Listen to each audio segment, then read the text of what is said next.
Hi, this is Izzy, and today I wanted to share a story with you about my journey with food. So, ironically, I'm drinking the coffee as I'm going to tell you this. Coffee is very much involved.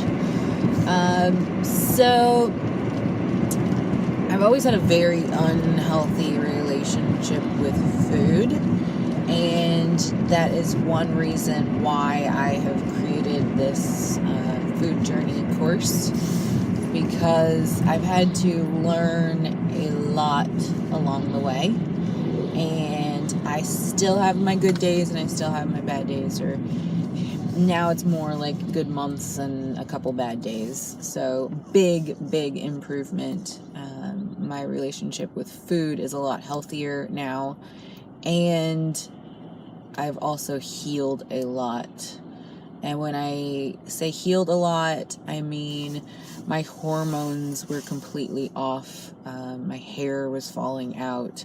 I had severe PCOS. I would go months without having a period.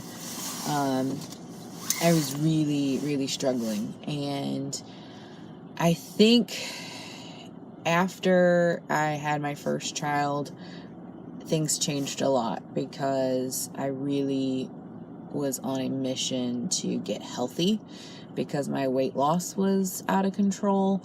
Before that, my weight was actually good, and that didn't necessarily mean that my health was good, but I was thin. I could wear a size 3 at one point, and I was also just eating ramen noodles and drinking green tea. And although my weight looked good on the inside, I felt like I was going crazy. I felt like I was in this dream state at all times. I couldn't focus on anything. And I really thought there was something wrong with me. I went and got on antidepressants to try to help improve my mood. Of course, after learning about nutrition and becoming a nutritionist and a personal trainer, I realized it was my brain wasn't getting the nutrients it needed. I wasn't drinking much water. I was just filling my body with junk. And then while I was pregnant with my second kiddo, I don't know how I managed to get pregnant, because I didn't have a cycle for 6 months when I got pregnant. At some point, I guess I started eating healthy enough that my body was slightly starting to repair itself.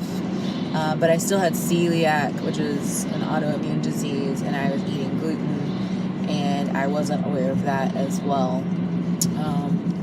My friend Pam had told me about this product that she kept trying to get me to take.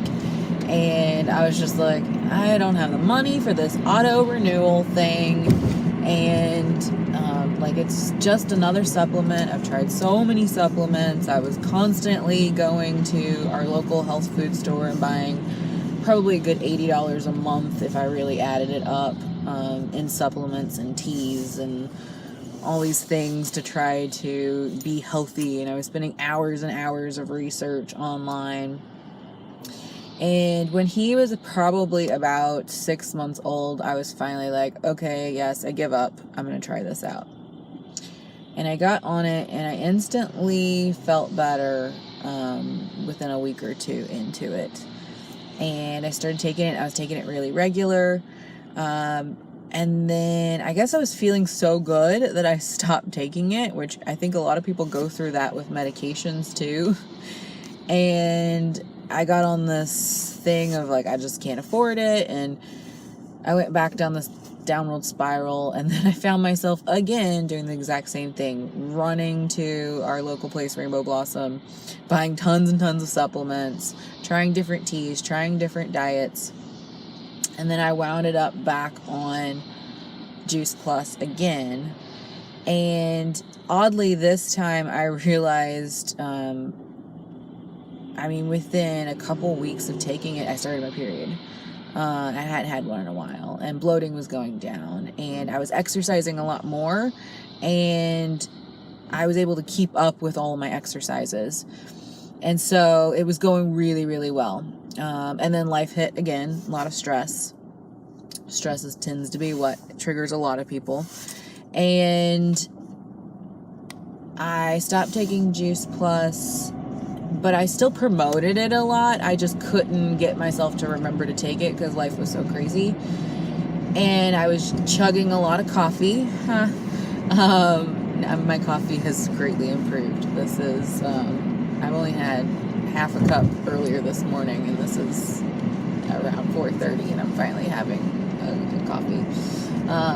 And it's just coffee. So I'm going to get to that. So we have this Shred 10 program where it's 10 days of shredding the unhealthy habits. And I had done this like 6 months before the point I'm talking about. And I did really well. But my life had like a little bit of consistency at that point. And I was really impressed by my results. Like my skin improved, my energy improved. Like, I mean, I felt absolutely at my best after I did that Shred 10. And I stuck to the program really, really well. And then I tried it again about 6 months later, and life was completely different. And I was trying to do it to the best of my ability, but I was pretty much like working out of my car the majority of the day, each day for the whole week. And as I'm like trying to think of my food and like calculate how many servings of vegetables I ate for the day and whatnot, and it dawned on me one day, I was like, I've had 3 coffees and I haven't eaten yet. And then I started watching myself and I started thinking about it more, and I was like, I think maybe I've only eaten 2 meals this whole week. I think I'm just drinking coffee. And then the more I started watching myself, I realized that was really true. I was really, every time I felt tired, instead of registering that as I need to eat something, it was, I need coffee. I need coffee. I'm tired. I need coffee. And I wasn't really eating, and my hair literally was falling out. I have pictures. I ended up having to cut it all off, and it was just so thin. Every time I take a shower, I had handfuls of hair. My skin was looking horrible. I was thin, but I wasn't like super skinny because I was still working out a lot, so I had good like muscle definition and such. But I wasn't feeling good, and so I made it my mission. I was like, okay, I gotta start back up on this Juice Plus again. I've really got to do this. And I also was like, I really got to start watching my food intake. I really got to start watching this, and I've got to start recognizing what feelings are triggering certain foods. And as I started doing that more and more, things started changing a whole lot, because I started noticing the emotions with the food. I started noticing the cravings with the food. And so every time I had a craving, I would pause for a moment, and I would allow myself to try to figure out what feeling I was really feeling. So maybe it was that I was anxious and I just wanted something. And as I started getting my food cravings under control, then I noticed other things started happening. So I started having these urges to go shopping. And basically I substituted food for shopping. So then I was like buying stuff all the time, and the thing that sucked is I wasn't making as much money as I was spending.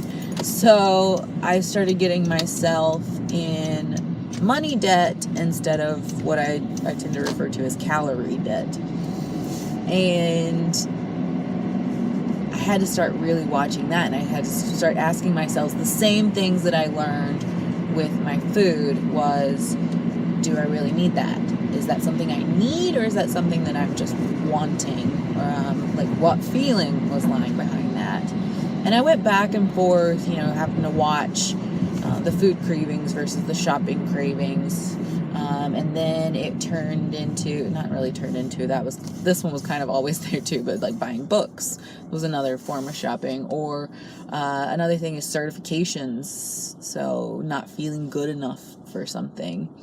And so I really had to start journaling And then as life got crazier,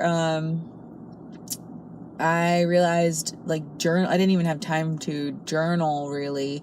So then I ended up doing audio recordings so that I could at least talk it out. So on the voice memo section of my iPhone, I started recording myself messages. Granted, I don't think I've really ever gone back and listened to them, but it at least allowed me to talk it out, and sometimes things would start coming to mind as I was talking them out, and I would start coming to conclusions, and then once I got to that conclusion, I would then just write that conclusion down. Of course, meditation always helps, because you're going to keep your stress a little bit more under control, and you're going to come to those conclusions or stick with those conclusions every day and evolve them so that you're understanding yourself more and more. So little things I notice, like if I want chocolate, I go to my Juice Plus smoothie or shake now, and I know to get that chocolate in, but also get the nutrition so that I'm not eating nutritionally void foods. So I'm trying to make sure that everything I get has nutrition, except for this coffee. But I'm noticing more and more, so like little things. So I've got my beet juice, so I get extra in, and I really just try to make the most of what I'm eating. By any means, does that mean that I'm a toothpick?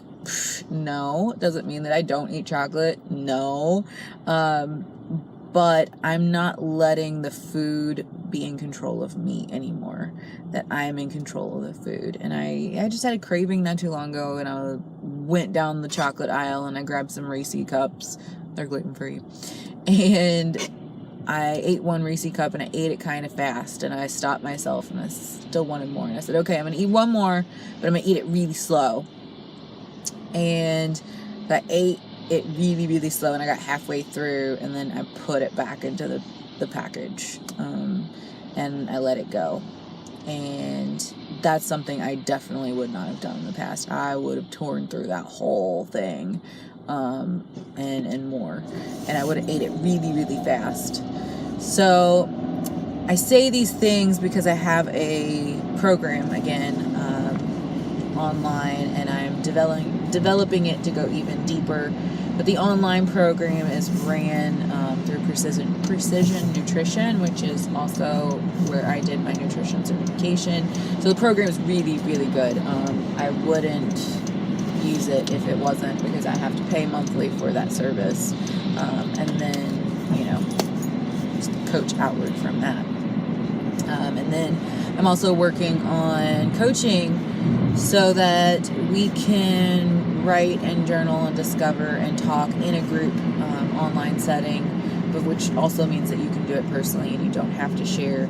But I think it's really nice to see that other people are going through the same things, and we can learn from each other.